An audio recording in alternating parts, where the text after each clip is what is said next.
নমস্কার, আমি একটি কবিতা বলে শোনাচ্ছি। ভয় পেও না সুকুমার রায়, ভয় পেও না, ভয় পেও না, তোমায় আমি মারবো না।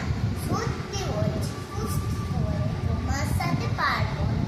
মনটা আমার বড্ড নরম, হাড়ে আমার রাখতেও নেই। তোমায় আমি চিবিয়ে খাবো, এমন আমার সাথে নেই। মাথায় আমার সিং দেখে ভাই ভয় পেয়েছো কোথায় না, জানো না?